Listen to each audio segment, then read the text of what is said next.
everybody. And I say morning because we're starting a little bit early today. This is Man Coverage, Knoxville Nate, Nate Digital, James Bonneville. James, how are you, buddy? We're getting one step closer to football. I know usually you say any better it'd be a crime, but I guess we're not at that point today. No, we're one day closer. It's like a little kid before Christmas. He's counting the days. So I'm pretty excited. I'm ready. The teams are getting ready. We got high school football starting up this weekend around here. I don't know about you guys, but we had the jamboree this week for everybody in this area, and then we're starting off with the regular season this coming Friday. So people got to get their quarterbacks in line, and you better know who your starter is. Obviously, up in Columbus, they have selected Will Howard. Kind of expected, but I wanted to get your thoughts on what do you think of this guy? Do you think that plugging and playing a guy with this much experience is going to work? Does he fit Chip Kelly's offense? Your thoughts? God, that's a hard one. I mean, honestly, it would have shocked me if they didn't make him the starter right away. I just don't know if he's going to be the starter down the stretch. I will say this, looking at their quarterback room, I could see one, if not two, transferring out before the end of the year. Yeah, they're not going to have all five of these guys Yeah. Come week 6. I think somebody's on their way out. I don't think that Aaron Nolan and Julian Sayin both stay. Yeah. I mean, they're in the same class. We have two top 5 quarterback prospects in the nation on the same team. It's pretty crazy. And I don't expect both of those guys to stick around. I think Devin Brown is going to transfer. And I feel bad for the kid. It's not that he's no good. He's just not good enough to be the starter at Ohio State. Do you agree with that? Or I just don't think he fits the program, to tell you the truth. I mean, I like what I saw last year. I mean, it made it very obvious why they picked Kyle McCord going into last year. Yeah. Kyle McCord could run the offense. Yeah. This guy cannot. I mean, no offense. Nothing negative about him. He's just not good enough to play starting quarterback at Ohio State. And, that's been evidenced along with, everyone else who played in that Cotton Bowl game against Missouri. It was just like, okay, these are the guys that are not going to play quarterback. So we've got that set. And I think that, Will Howard is going to start. I think he'll play the majority of the first 2 games. I think they'll play the rest of the crew and see what they look like. And then I think after week 3, they're going to reassess. Who else in your mind right now has a quarterback battle going on? And, you think it's going to be decided soon? What else sticks out to you around the country as far as quarterback battles go? Is there any others, besides Ohio State that you think are still undecided? I keep hearing North Carolina's is undecided. That Max Johnson, which is shocking to me, doesn't have that wrapped up. I thought that would have been a no-brainer. It sounds like there's a 3-way battle between Connor Harrell and Jacoby Criswell down in Chapel Hill for who that starting quarterback is. And I would have guessed Max Johnson would have had that thing wrapped up the second he committed, and it sounds like that's not the case. Yeah, I liked him at times at Texas A&M. Is he on his 3rd school now in 3 years again? Yeah, A&M, LSU, and now North Carolina. Yeah, this is a guy that when we were talking about all the players that have gone to all the quarterbacks that have gone to 3 schools in 3 years, I think I left him out. But that's another one to keep an eye on. What about these Florida schools? We've got transfers obviously coming in. We got DJU at Florida State. We got Cam Ward at Miami. What do you think about those 2 guys and their fits at those 2 locations? DJU, I think, is going to be the harder one to figure out because he is very different from Jordan Travis. And, is it the guy we saw at Clemson, or is the guy we saw last year at Oregon State? Because even his Oregon State numbers didn't blow you away like what everybody was expecting. I think that one is the bigger concern. I think at the U, it's not Cam Ward, it's Miami. Because they put a lot of transfers in this year. What are they going to look like? I mean, they're a program that I've never really understood for some time. So that's going to be really interesting to see how that all pans out. I mean, the one I think that I like the most is KJ Jefferson at UCF. Yeah, I like that too. I think he fits the Gus Bus offense pretty well. And Yeah, I think he'll that's like be a a good perfect fit fit. there. And I agree. I thought that they kind of failed him the last couple of years in the offense that he was in. I don't think he looked as good as he could have because I've seen flashes from him of exceptional quarterback play, and I think he can pull it off down there if they've got the right pieces around him. We were talking about Florida State, Miami. Let's go ahead and jump into the ACC.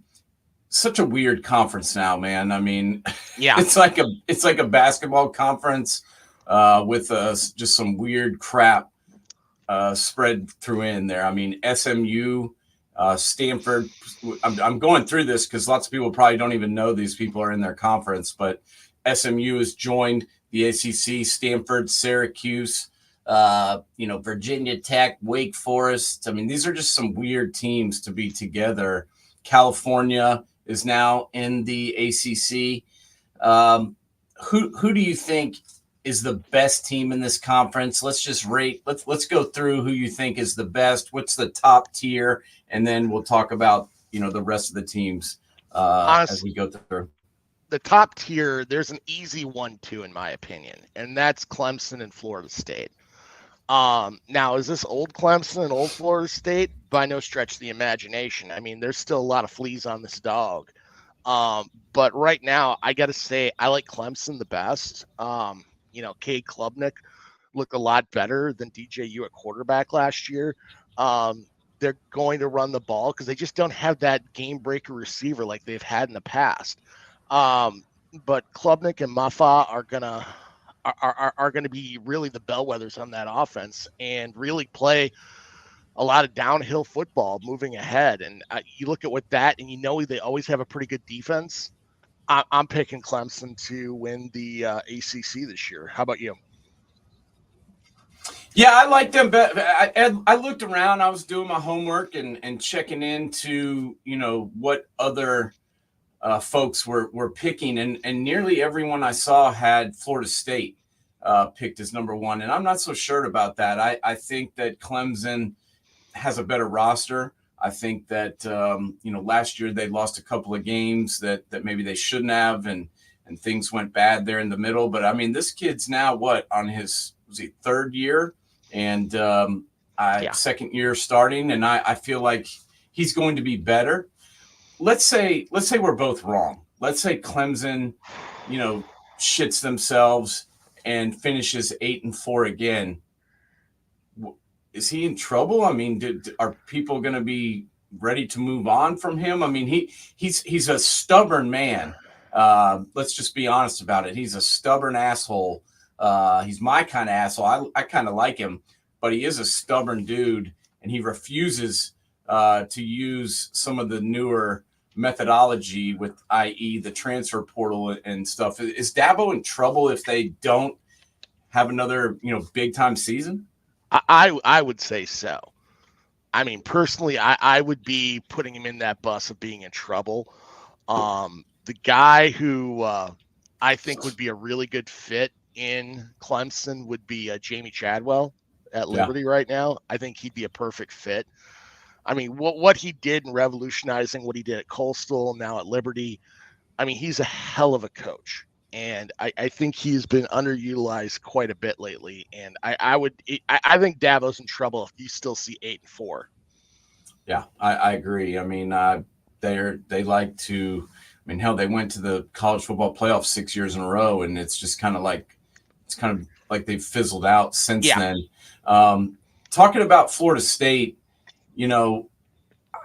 the DJU thing was kind of puzzling to me, just because I don't see him as an upgrade from what they had. Especially Jordan Travis. That guy was in the program for what, 5 years. He finally gets to be a fifth-year senior. He leads them to an undefeated record, all his roses, and then we go out and get a rental. That to me was kind of surprising. And I've got to be honest, I think Keon Coleman being gone is also a big loss for this team. So, Jordan Travis, we learned how important he was when he was left off the roster due to injury. But I think Keon Coleman was a big-time playmaker for them, and him being gone is going to affect them, not to mention their running back being gone. Roydell Williams has come in to be their more than likely be their starter at running back. What do you think about their receivers and Potier, Malik Benson, Jaquez Douglas? Which one of these guys sticks out to you, and who can be who can replace Keon Coleman? Can any of these guys do that? I don't think so. I mean, you forget that. I mean, not only you lose Johnny Wilson, transfer from Arizona State, incredible athlete, just had problems catching the football. I mean, even though he had great size, great speed, and then Jaheim Bell, the old tight end from Louisville that transferred in. I mean, you lose your top three guys. Plus, you lose Troy Benson, your number one running back too, as well. I mean, this is not a plug and play situation. I mean, the one thing I got to give Norvell credit on is the offensive lines are considerably better than you saw under previous regimes. Their offensive lines usually were a complete and utter clusterfuck. And there's some stability there, finally. And their defense, I mean, bringing in Marvin Jones Jr., I mean, it's a good move on their part. I just offensively, they're a huge question mark in my mind. Yeah, I agree. It looked more like the Florida States of old last year on the offensive defensive line. They pushed people around a little bit, and I feel like it looked a lot more like what we used to see under Bobby Bowden. Because let's be honest, I mean, even Jimbo Fisher, those guys, the first thing they did was go out and get the biggest dudes they could possibly find, and push people around a little bit. And that's one thing they haven't been able to do. Who's your number 3 team? Obviously, I think we both agree that there's a top 2 and then kind of everybody else. Who's your number 3 here? Do you like Louisville or do you like Miami? What team do you think is right behind these two guys, if there's anybody that can be close to them? Strangely enough, Virginia Tech. I mean, they looked considerably better last year. They bring a lot back in Drones and Tutton in their backfield. I mean, they bring their entire offense back. They got 11 stars on offense and 9 on defense. I mean, right now, I like them. And I mean, outside of going to Stanford, having that cross-country journey, they got all the right games at home. I mean, they've got a very favorable schedule for them this year. And I know it sounds unconventional, but I think Brent Pry could be a sneaky pick in the ACC if you had to put one out there right now. Talk to everybody about him. What do you know about this guy? I think a lot of people don't even know who he is. So talk to everybody a little bit about who this guy is and where he came from as far as Virginia Tech's head coach. Well, before this, he was the offensive coordinator at Penn State under James Franklin. He was the coordinator when they went to the Cotton Bowl. It was the year they lost to Minnesota in 2019. And he basically hung around and got the job at Virginia Tech in 2020. Let me look it up here just to make sure. Actually, I take that back. He was a DC coordinator. I take that back. He was a defensive coordinator. So he was the guy that was there with Micah Parsons and helped recruit him. Prior to that, he was with Franklin at Vanderbilt. I mean, you look at those defenses during that time period, they were always good at linebacker and really good at the edge. cornerbacks were a definite upgrade when he was playing defensive coordinator at Penn State. I mean, he really focuses on that, but this team looks significantly better. I mean, you look back after what's his name? Who was the great coach at Virginia Tech? It was Beamer. After Beamer, there was a drop off in their football. I mean, they just were not the same team. Not as good in defense, not as good in special teams. I mean, Justin Fuente really did not do much. Everybody thought that you were going to see Bud Foster take that job. I don't know if Bud Foster was ever going to be a real head coach. And when he left, there was this thought that Beamer's son was going to come back and take the job. He didn't. He stayed at South Carolina. And Brent Pry has really pushed this program along. I mean, there was question marks going into last year, would he even keep the job? And there was significant improvement last year. So yeah, they won 5 out of 7 down the stretch. And yeah. I think a lot of people are probably going like, why are you guys even talking about Virginia Tech? But they finished the season trending in the right direction. I think a lot of people don't even know who their quarterback is, but Kyron Drones was kind of a rising star last year, and showed some flashes, especially down the stretch. Like I said, winning those last 5 out of 7, and I've heard a lot of other people picking out other teams to be ahead of them. I've heard a lot of folks talking NC State, talking Louisville, Miami, other teams being ahead of them. But I like this pick here, and I think it'd be good for college football to have Virginia Tech back in the fold. Well, I mean, he threw for 2,000 and ran for 1,000 last year. That's pretty good. I mean, that's saying something right there. And Tutton, put up, 5 yards a carry, 10 touchdowns, almost had 1,000 yards. I mean, they just look like a different team down the stretch. And I think they're finally catching their wind, moving ahead. So that's who I'm picking third. Who do you got third? Yeah, I like them. I was more leaning a little bit towards NC State, mainly because of their coach, Dave Doeren. I'm a big fan of that guy. I mean, think of what he did last year. I mean, I thought last year was year 1, correct? And I thought he did a pretty good job for a first-year head coach, and they won at least 8 games, 6 out of the last 7 years. They've kind of been a program that no one talks about, who's been a model of consistency in this conference.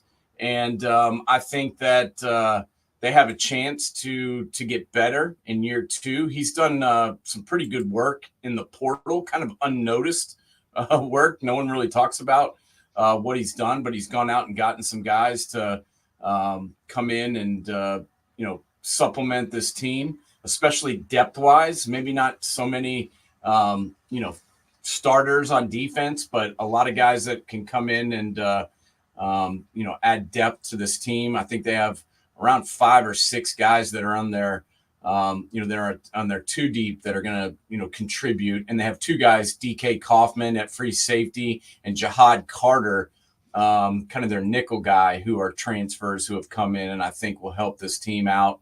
And, Noah Rogers from Ohio State, a kid that we know a lot about. He transferred down there to get on the field. I think he will. I think he'll help. Grayson McCall is now their quarterback. He transferred in, and I think he's, that guy's played a lot of football, James. And that's why I like this team. And that's why I think they may be, just a notch ahead than some of these other teams, because I trust their coach and I trust their quarterback. And both those things make a big difference in college football. What do you think about NC State and their chances? I love them. I mean, I put them at 5 right now. I mean, the one thing you look at Dave Doeren is throughout his career, his line of scrimmage play has always been unbelievable. I mean, he has really set the tone in Raleigh as being a strong physical team. I mean, honestly, I think they probably got the best strength and conditioning program in the ACC. And I'm really kind of shocked that he's still there and that he hasn't been picked up by a Big Ten or SEC school, because he has that potential. Because Raleigh really, NC State definitely has a ceiling. I don't think they've got the NIL money that they want to dump in like they want to do for basketball. And he has done a phenomenal job in that line of scrimmage play. I mean, how many first-round draft picks have you seen come from their offensive line over the past 10 years?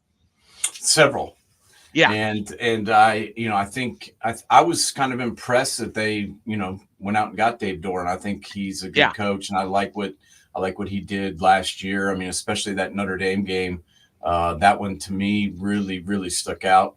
And this team I think has a chance of competing in this conference. Who you got next? I'm going to go with Louisville. It's not like it's an unknown factor that I'm a huge Jeff Brom fan. He bring in Tyler Schuff to be the quarterback. I mean, it's like a perfect fit, and everywhere that guy's gone, he is. I mean, look what he did with Aiden O'Connell as being a walk-on, and the guy's in the NFL now. I mean, that guy does more with quarterbacks than I've ever seen. And in all honesty, it wouldn't shock me one day if he's on Sundays coaching in the NFL, because he's got that kind of mindset. And I really like. I mean, they were ahead of schedule last year. I did not expect them to be that good that quick. So, what are your thoughts? That's what I was. Yeah, I actually got Louisville and NC State confused because I was thinking of Brom's first season. But I agree. They were way ahead of schedule. I like what they did. I mean, this team is a little bit of an unknown for me, just because they have 7 guys that are going to be starting on offense that are all transfers. Yeah. So I don't really know. That's why I didn't really know what to say and what to where to put these guys, because I have no clue what this is going to look like. I like what they did. I like going out and getting Mark Redmond, the tight end. They got Donald Chaney, the running back. They brought in Ja'Cory Brooks, the wide receiver. They brought in a left tackle in Monroe Mills. So the proof is in the pudding as far as where these guys have been rated and what they've done. But what will they look like together? I really have no idea. I mean, this is a completely different team from last year. I feel like at times, the quarterback play kind of held this team back last year because they were running the football with a vengeance. And the defense was playing, I think, a little bit ahead of where they should have been. They were doing things that I didn't really expect them to do. But I feel like, quarterback kind of held them back. So do you feel like, this kid Tyler Schuff can come in and be the answer there? As ballyhooed as he was coming out of high school, he just never had the correct opportunity, either at Oregon or Texas Tech. He doesn't have that problem at Louisville. And Jeff Brom's ability of developing quarterbacks is unreal. I mean, there are so many years in the Big Ten where Jeff Brom, you looked at their roster going into camp and you're like, how in the hell are they going to do anything? And what do you know? They're in a bowl game. They're 8-4. It was constant. I mean, go back to that Music City Bowl between them and Purdue. I mean, them and Tennessee. I mean, they weren't even playing their best gosh darn receiver, and they still won.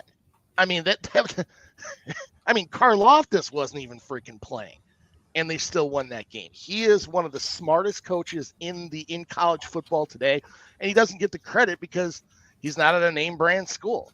But Louisville's got NIL money. I mean, you got a lot of people with the horses down there. They got cash, and they're going to throw it around to make Louisville a contender, and quick. I concur, Doc. So where do you have the Canes, buddy? Not in the top 5. A lot of people are, I hear it every season that the Canes are back. The Canes are going to do it. I just have no belief in it until I see it. That Georgia Tech game last year, I'm sorry. Mario Cristobal, I lost all credibility in Mario Cristobal after that Georgia Tech game. Well, considering he had already done the exact same thing before. Yeah. That the exact same thing happened at Oregon when he was the head coach there, where they had the game won. They kept running the football. They fumbled it and they lost the game. And then he does it again. I mean, that was just tough to watch. And I feel like this is it for him there. it The just problem has is not do looked they have the good. money? I mean, John Ruiz came out this week, their big NIL guy, saying he's running into some financial issues. I mean, this Yeah. is just not. I don't know what Miami's going to do because they sunk a lot of money in getting the Cristobal there, and the identity is just not there. They just don't have that tough mentality that you were expecting them to have. I mean, getting a new quarterback in there, I'm not going to lie, it was probably a good move because do we even need to bring up Tyler Van Dyke? No. Because, man, as good as he was as a freshman, his sophomore and junior year were an absolute freaking train wreck. Yeah, and he just went backwards, and I think that is a big red flag in my mind when you can take a guy who's had proven success and he gets worse under you. Yeah. And I know that Cristobal had a couple of good years there at Oregon, but let's be honest, James, as a head football coach in college athletics, he's 74 and 73. So I know a lot of those games were at FIU, but I mean, you can throw all these games together, and this guy is, about a 500 coach, and that's what he's looked like at Miami. He's 5-7 and 7-6, and as you mentioned, a lot of cash was invested to bring this guy in. They went out and paid off his buyout at Oregon to steal him away, and then went in and paid him a ton of money to win 5 to 6 games. I get it that they may be financially strapped, but how can you keep going when you've got this guy who can't win any games? But you're right, they may be stuck. I mean, they gave him a 10-year contract that's worth, in essence of $80 million. Yeah. He was the highest paid coach in college football, and he certainly hasn't looked like it. Yeah, I really do not understand that program one bit. Like, honestly, you would think Cristobal would be good. I mean, granted, Miami's got so many problems. I mean, you play at a freaking stadium that's an hour away from your campus. Hardly anybody shows up. Until I see it, I won't believe it. That's why I will not. I mean, yeah, they bring in, you bring in Damian Martinez and Cam Ward. I mean, that should shock people enough to put them up in the top 25, and a lot of people have. But I've been burned enough by them. This is like Miami being back. I mean, Michael Irvin is in his, late 50s now? At least, yeah. Warren Sapp's in his 50s. I mean, the days of Miami being great are far beyond us. I mean, any kid in high school now doesn't remember Miami being a freaking unreal football team. Yeah, Jim Tressel kind of killed the Canes. Let's be honest. I mean, they haven't looked the same since that overtime thriller with the Buckeyes, and I'm just not sure this is the year. I do like Cam Ward, and I love Damian Martinez, but you could put Peyton Manning out there, and I'm not sure what you would get with this offense. The wide receivers, so you got Samuel Brown transferred in, you've got Jacoby George, Xavier Restrepo.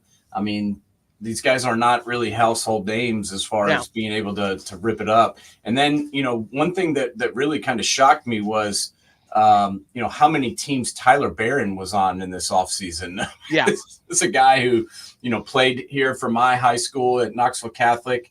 He originally came from Nashville. He transferred to Knoxville Catholic, had over 27 tackles for loss his senior year. I think he had like 17, 18 sacks.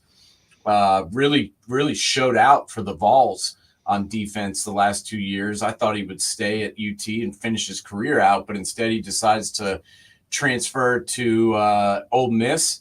He's on the Ole Miss roster for about 3 weeks, and then I thought he went to, was it Louisville? Mm-hmm. And then he went to Louisville for like 2-3 weeks, and then he ends up at Miami. So I'm super confused about what the hell happened with his offseason. And I like him. I think he's a really good player. I've seen him up close, obviously, and he looks like like an NFL outside linebacker. He looks like a a D end. But this defense for the Canes to me is just kind of a question mark because I'm not really sure what to expect. Yeah, they're always a question mark for me. I mean, honestly, God, I've seen too many years where there's so much hype, and at the end of the day, they just crap all over themselves. Yeah, that would be the Georgia Tech game. Yeah. Anybody else here that that you're liking in the ACC that you think still has a chance that we haven't talked about? Not really. I mean, there's just, I mean, there's like 3 tiers, and that bottom tier is just like falling off a cliff. Yeah, I mean, as we talked about at the beginning, some of these teams, man. I mean, Stanford, Cal, even SMU, Stanford and Cal. I mean, they were just kind of left with no place to go. It was like musical chairs, and the music stopped, and those two guys were still standing there with nowhere to go. You throw these teams in the ACC, and you're talking about going from Cal Berkeley to Coral Gables. That is a pretty lengthy trip, buddy. I don't know how that's going to work for a team that's struggling to begin with. I mean, you look at Cal's road schedule. They go to Auburn, to Florida State, to Pitt, to Wake, to SMU. Man, good luck. Those guys are going to have more frequent flyer miles than Hawaii. Yeah, they're going to have some free trips and probably lots of time to go on them as they miss postseason play. Talk to me just for a moment about Duke for a second. Obviously lost their coach. They bring in Manny Diaz, who honestly I thought was a pretty good hire for them. And then I loved the addition of Malik Murphy. Yeah. I kind of wanted Malik at Ohio State just because of what I saw from him when he was forced into action at Texas. Do you think this program takes a major step back with Manny Diaz coming in, or do you think they can still somewhat compete based on the roster they've got? I think they can compete, but I think when you mean compete, can they make a bowl game? They lost. That's what I mean. That's what I mean. Yeah, I mean, is it possible? Yeah, I mean, they cut some hard parts of their schedule. I mean, you've got Florida State, SMU, Miami, NC State, all on their schedule. I mean, they're going to have to go undefeated non-conference, and there's a shot. I mean, there's a legit shot that they could do it. I mean, Malik Murphy I'm shocked that he wasn't the guy that Florida State went after, or he didn't go to Ohio State. Like, why he ended up at Duke really kind of blew me away, because he should have been one of those top 5 guys coming out. Yeah, I thought Notre Dame might look at him. I thought Ohio State would look at him. I thought Miami would look at him. I thought Florida State would look at him. And when they said he was going to, I don't know if he was late to the party. I have no clue, but he was early. Shocked. That's what I'm saying. I don't understand why he went where he went. It's just very confusing to me why he ended up at Duke. It wasn't for the money. No, because I'm sure they didn't pay him. I'm sure he probably got some type of financial package, but he didn't get any more at Duke than he would have at any of those other locations. And I think he would have been a better fit than some of these other guys. I mean, he was in the mix to be a starting quarterback at Texas last year. Oh yeah. And now, yeah. I mean, there wasn't a huge drop off. No. Between him and Quinn Ewers when Ewers went out with injury. And he was ahead of Arch Manning. Yeah, who's looked pretty damn good. Yeah. In the limited action we've seen of him, and especially this most recent spring game. He looks like a quarterback that could start at any team in the country, and this guy was ahead of him last year. I think it's weird that he's been extradited to Duke, and that's what I call it. Because it seems like he was kind of like made to go there or something. I don't know. It's confusing to me, but ACC, kind of an interesting conference. Definitely going to be fun to watch what happens here. And probably my biggest question is, what does Clemson look like? Do they get back to competing? And obviously they've got a better chance of making the playoff this year because it's a 12-team playoff. But can they make it, and can they beat anybody, any of those teams in the top 12? That remains to be seen. Yeah, I don't think so, but we'll see. Yeah. So let's talk a little bit about the Big 12, or as I call it, the Big 16, because there's 16 teams in it. Also, a very weird assortment of college football teams. I mean, it's like people threw darts and on a map, and then okay, I'm going to throw it 16 times, and wherever it lands, that's the new conference.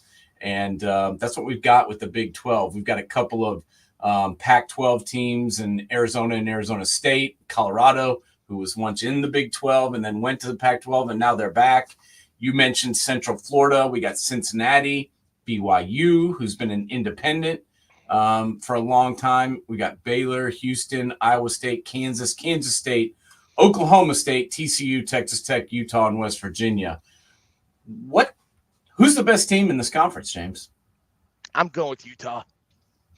I mean, you look at what they got coming back, and really, I mean, history is showing what Whittingham's done in Salt Lake has been, quite frankly, amazing. I mean, year after year, they have the exact same identity. It's kind of like what Dave Dornan's built in Raleigh, except way better. Like their identity, they're a street fight team. Their offense and defensive lines are incredibly aggressive.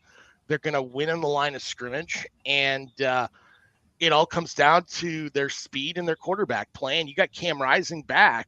I mean, right now, I would have to say I would pick them to win the Big 12, which is weird saying they're in the Big 12 because I can go back to remember when they were in the WAC, they were in Mountain West, they were in the Pac-12, and now they're in the Big 12.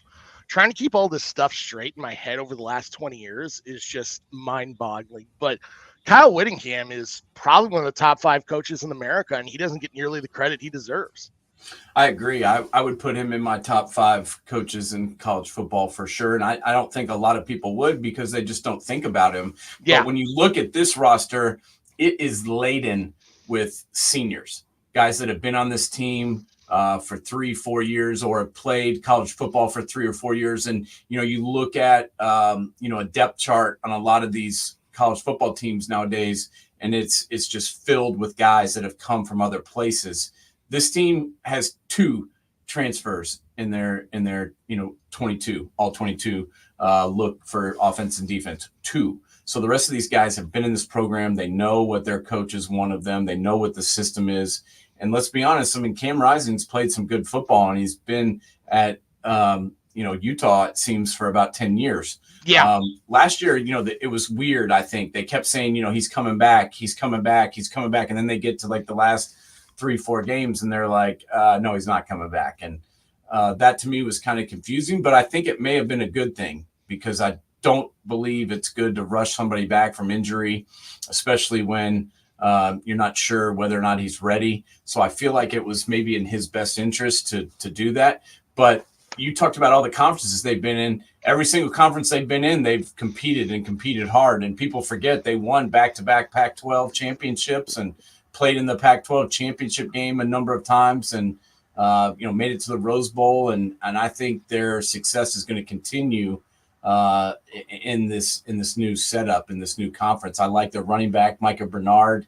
They brought in the one transfer that I mentioned was Dorian Singer on offense. And they've got Micah Pittman, who's also, transferred there, I think last year and, looked pretty good. So I like this team and I like this coaching staff and I like the veteran presence at quarterback. Who you got second in this conference, or who's your team that you think's close to them?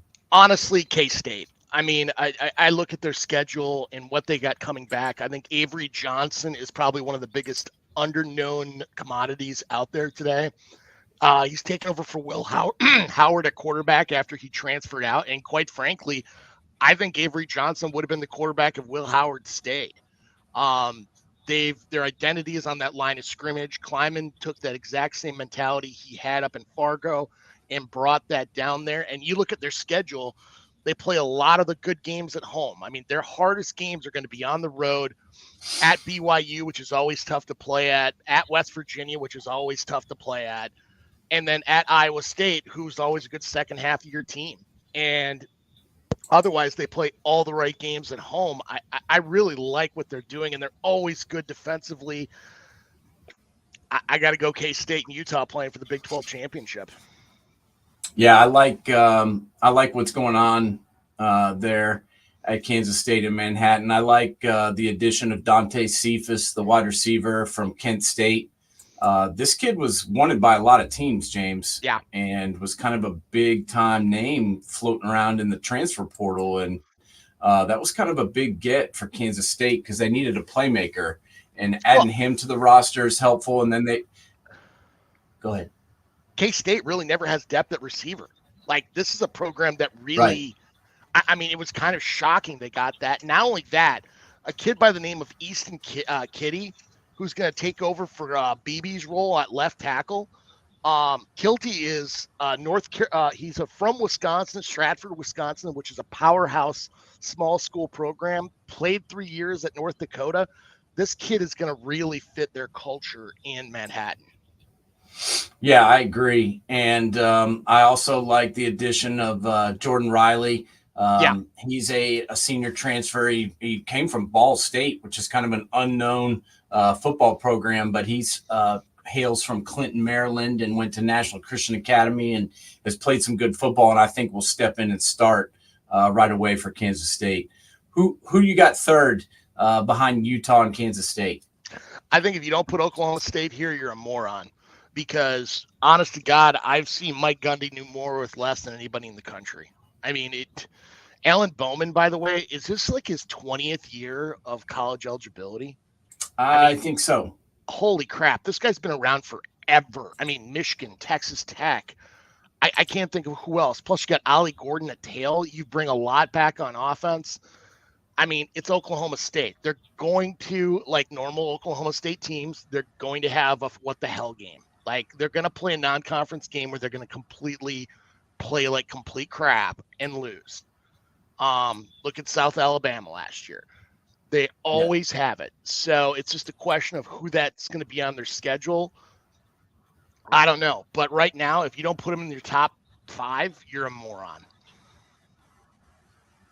Yeah, what happened over there last year? This was a team that kind of had a surprising season. What do you think led to went down in Oklahoma State last season? I think it's Gundy's. Honestly, you look at how many people transferred out after the 2022 season going into 23. I think it's culture. I mean, Mike Gundy wins because of culture. The guy can find ways to put teams together and play his game, and they get past the NIL stuff once they get into practice. He gets them focused. I mean, nobody knew who Ollie Gordon was last year, and he ends up being one of the top rushers, if not the top rusher in college football. And this is a guy who's normally known for slinging it quite a bit. Yeah, there's no doubt. And, I mean, there's a reason why he's one of the longest tenured coaches in college football in the entire country. He's been there for a long time. And this guy, played there. He's coached there. I mean, he kind of is Oklahoma State football. And I do expect them to have a pretty good season, especially with the way this conference stacks up. Who you got next? I'm going to Ames. Matt Campbell and the Iowa State Cyclones. I mean, really? You bring in Rocco Becht back, who really outplayed himself last year, and they bring a lot back. I mean, I was expecting them to have a really down year. Down the stretch, they played some really good football. I mean, they went 5 of the last 7. They won. And this is a program that a lot of people were expecting to be in the bottom 3, and they showed up and showed out. Yeah, it was easy to ignore them in the beginning of the season, but they finished 6-3 in the conference, and nobody really mentions that. And, they bring back a lot of production. And, I like their tailback, Abu Sama. He posted over 7 yards per carry. And then, as you mentioned, Rocco Becht is coming back at quarterback along with his 2 top wide receiver targets. So I like this team. I'm kind of surprised that you haven't mentioned a team that wears blue and starts with a K. I know you like their coach, and I kind of thought you'd have them up a little bit higher. You think that Iowa State is going to be that good? Huh? You think I think Iowa State's going to be that good. Wow. Honestly. Wow. Well, I think it's time because Matt Campbell's kind of, I believe, lost a little bit of his luster. Don't you agree? I do. I mean, honestly, after Brock Purdy left, there was that little bit of swoop down. But he really showed something, and I still say he's still going to be one of the top candidates once another big job pops up. You think so? Yeah, I really do. I mean, I don't see him when the Detroit Lions were looking at him. I didn't see him being an NFL guy, but I still do see him as being a coach that could go to another program in the Big Ten or the SEC.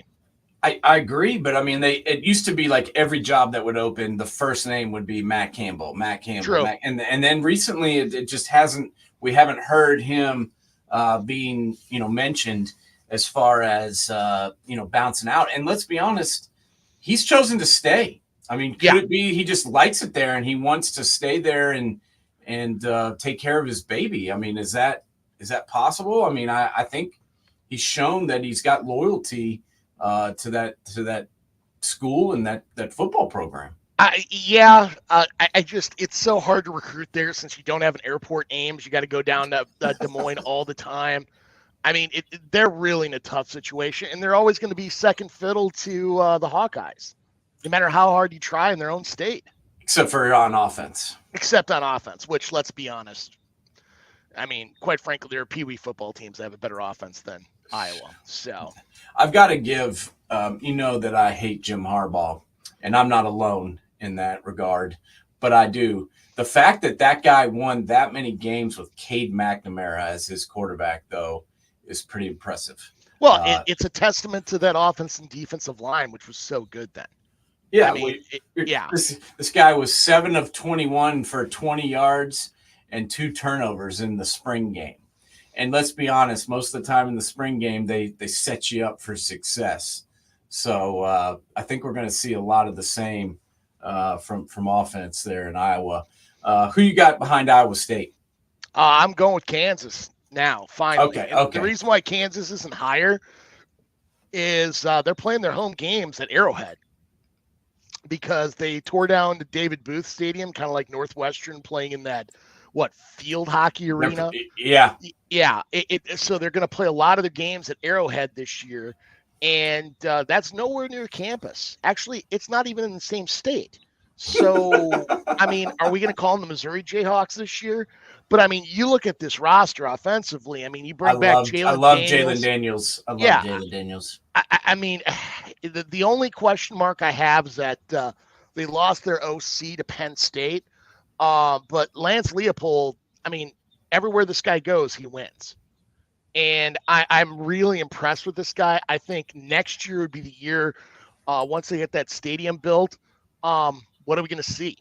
And honestly, he's another guy. I'm quite frankly surprised he's still in Lawrence. I mean, I think he will at some point in the very near future be in the SEC or the Big Ten. It's just a question of where. Yeah, he was mentioned in the Texas A&M coaching search. That name came up quite a bit in that regard, and I thought he might bolt. But I see him sticking around now, considering they're building him a stadium. And this year, obviously, is going to be tough playing off campus. But hell, Miami does it every year, so maybe some of these other teams are going to take a book out of the page out of the book of the Canes and see what happens. But Shane Baumgartner is a redshirt senior transfer at center for the Jayhawks, and he hails from Tiffin University in Ohio, a very small, obscure school, but plays some good football and expects to start for them. And he's one of the transfers they brought in. But this Jalen Daniels kid, he's absolutely legit. He can play. He can put points up. He can run it. He can throw it. The thing that I like about him the most is, when the game is on the line, when the pressure points are at their highest, he seems to perform his best.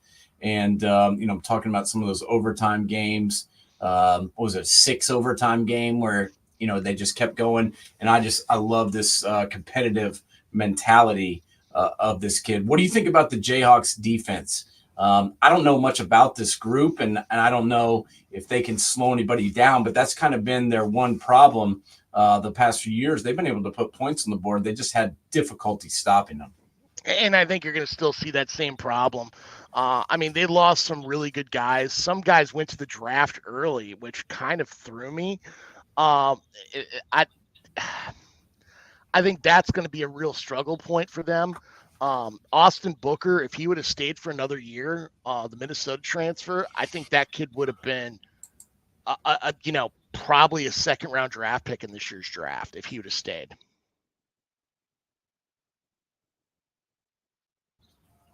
Kansas, what are you looking at as far as any other of these teams that jump out at you? Obviously, Arizona, lost their coach, was replaced by Brent Brennan. They still have their quarterback, Fafita, who's looked amazing at times. Who do you think still has a chance, maybe that's outside of this top 5 group, that can compete in the Big 12? I look at a team like Texas Tech and a team like UCF as being those outsiders. You look at what UCF did from a transfer portal side. Now you bring in KJ Jefferson with RJ Harvey in that backfield. The Gus bus is going to be it's going to be interesting in Orlando. It's going to be a tough place to win at in the bounce house. And then look at what Joey McGuire and Kitely are doing Zach Kitely are doing in Lubbock. I'm intrigued. I think their biggest question mark is on defense. But, you look at last year, only lost by 8 to Oregon. They just either played really well or they crapped their pants. That's Texas Tech football for you, buddy. Yeah. But they did bring in quite a few transfers. They've got Caleb Douglas, who's a junior transfer coming in at wide receiver. They got Josh Kelly. They also brought in a left tackle and Sterling Porsche, and also left guard Vinny Scurry. So they've got some guys to supplement on what they had last year. Talk to me a little bit. Do you know anything about this quarterback in Morton at A&M or at Texas Tech, to see someone that you think can, relive the glory days of Texas Tech quarterback play? That's the thing, is they went through so many quarterbacks last year between him and Schuff and Jake Strong. Obviously with Schuff transferring out, they made the decision. They're going with Morton right away. But I don't know. I don't know enough about him to tell you the truth. I don't either. That's why I was asking you. And they've also got another transfer in Cameron Brown, who's coming in and playing quarterback as well. But I don't know anything about him. He's apparently from West Georgia, which I've never heard of. And so the quarterback position to me is a little bit of a question mark for them. And that's why I didn't really have them higher. You haven't mentioned the Buffs. I must have lost my receipts. What is it? What do you see happening there this year? Last year, you'd think if you read some of the, noise, if you listen to some of the talking heads, it's like they won the championship and the Buffs went 4-8. What's happening over there, buddy? And what do you think that they're going to look like in this new conference with the Big 12? I think they're going to lose. I think it's going to look much of the same. I honestly, I look at their schedule right now and I see 2 wins. I think they're going to lose to North Dakota State. I could see that happening, and that's on a Thursday night to kick off the season on August 29th. We're about 11 days away from that. Then they play Nebraska in week 2. And let's be honest, I expect Nebraska to be better this season. And then, the third game they have Colorado State, who is their biggest rival, who they struggled to beat last year. I could see them beating Baylor. And then, Central Florida, we've already discussed that we both like them. And then they've got Kansas State, Arizona, and Cincinnati, Texas Tech, Utah, Kansas, and Oklahoma State. It does not really set up well for Prime in 2024. Call me crazy, but I don't think Deion will be in Boulder next year. And it's going to be his choice, not the school's. Yeah, I could see him bolting for sure. And I could see him bolting if it goes well. I could see him bolting if it goes poorly. And that's kind of what we talked about from the beginning about him going there was he wins, he jumps, goes somewhere different. It doesn't go right. He bolts and gets out of there quick, especially because his sons are both probably playing their last season there in Colorado. Don't you agree? And Travis Hunter. Yeah, he's gone too. I can tell you where he's going to be next year. I mean, honestly, when they keep saying that they're only going to go to a place where both of them play on the same team, I don't know an NFL team that's going to trade up for both of them. I really don't, because that could be a serious problem, because then you're going to have to deal with Deion too in that front office. Yeah, I don't know if I'd want that. Yeah. That could be a serious shit show. Any other teams? What do you think about?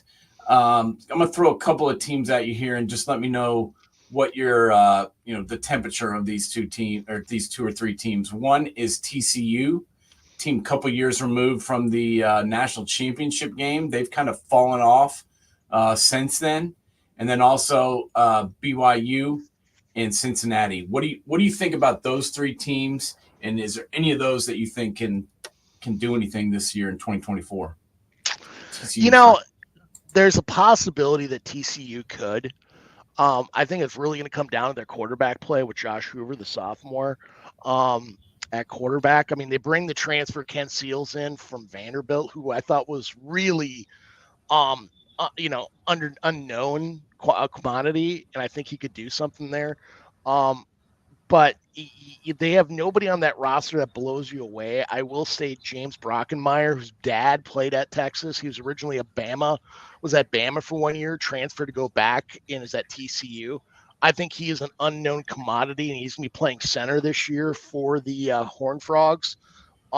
He's a special talent. He's a 5-star out of that Texas area. I think he could be really good. I have a hard time seeing, without that big playmaker on their roster like they had with Quentin Johnston in that running game, to really make that next jump. I think Cincy is a mess right now, and I think they're going to be probably looking at a new head coach next year. I didn't understand why they hired Satterfield to begin with. I think it was a reactionary hire after Fickle left. I don't even know who they would go after right now. Who do they get? I know who I would. You're not going to like what I'm going to say, but Mike Hartline would be, I think, a really good fit in Cincinnati. Brian Hartline? Brian Hartline. Did I say Matt? Yeah, Brian Hartline. Yeah. Yeah. I like Corey Kiner, the running back, but honestly, I look at this roster and I'm like, it doesn't blow me away. BYU, you know what you get from year to year. I mean, Jerry Bohannon, the quarterback there, though, is a very different type of quarterback in Provo than what they're used to. Maybe they're trying to switch up that offense a little bit from being their old style pass happy or down the field hard nosed, but they're going to always be good in the line of scrimmage because all those kids, a lot of those Mormon kids are taking, they're getting their red shirt in, plus they're taking their Mormon mission. Now suddenly, and then you add COVID onto it. Hell, they're like 27, 28 before they freaking finally leave college. So you got like men on that offense and defensive line. So they're going to always be tough there. And playing in BYU is not easy. I have a hard time putting them higher. I mean, you look at this conference, Houston's going to be last. Arizona State's going to be second to last, but BYU to Arizona, that 5 through 14 spot, anybody could be anywhere on that list. Yeah, I think it's up for grabs. And, Bohannon's kind of an interesting character. He, played at Baylor and looked really good, especially that one season where they had a ton of success. And then he went, I believe, to South Florida, I think. Yeah, it was South Florida. I think USF? it said Central Florida, but South Florida, yeah. South Florida. And then, now he's found himself in BYU. If you want to go be a quarterback, that's one place you can go and potentially learn how to get it done. But I've heard, as of right now, they're looking at Jake Retzlaff, who I don't know a ton about, and they've got him penciled in as a starter, or at least, have a two-way battle still going on. So that's one spot to take a look at. These two conferences, man, I got to tell you, it's hard to pick who is going to win this conference top to bottom. I think we've got it pretty ironed out as far as the top teams go, with Clemson and Florida State, and then also Utah and Kansas State. But behind those, I think it's pretty jumbled, and especially the Big 12. I feel like there's a bigger jump from the top tier in the ACC down to in the Big 12. I think it's a more of a mess as far as what's going to happen there. So, well, I mean, heck, you look back to the year TCU played for the national title. People were picking them 8th or 9th in the Big 12 that year. I mean, this conference is just, there's a lot there. And it's who catches fire and who moves it on from there. There's no doubt. Well, we got to get out of here because we've run out of time, but I enjoyed breaking down the second part of the Power Four. Now is what we've got going on, and maybe this is going to just be Power Two before too long, but that's what we've got to deal with. And man, it's just weird to me to go through the list of teams in these two conferences, because I would have never ever put any of these teams together side by side. Conferences straight is just it's mind numbing. I was like, it was funny when we were talking about Utah and Oklahoma State. Guess who the coach was at Utah before Kyle Whittingham? Urban Meyer. Yep. And who was the coach at Oklahoma State before Mike Gundy? The guy, the dude that's won at LSU. I can't remember his name. The guy who played that won the national championship. Les Miles. Les Miles. Thank you. I mean, think about that.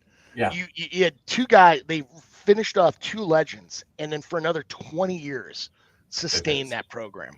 That's pretty good. I like that. And that's why we've got them in our top three, because those two teams keep their coach around, and that makes a big difference. Absolutely. So, football season will be here before you know it. Everybody enjoy the last few days of seeing their guys and girls around who like sports, because once college football begins, you can kind of kiss them goodbye on Saturday. Because anybody who had a wedding scheduled on a college football Saturday, what the hell are you thinking? Shame on you. There should be laws against that. No doubt.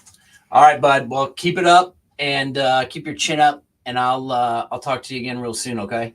Man, we'll talk later. Right, thanks everybody tuning in, and check us out next week as we will break down the rest of the college football landscape. Peace out.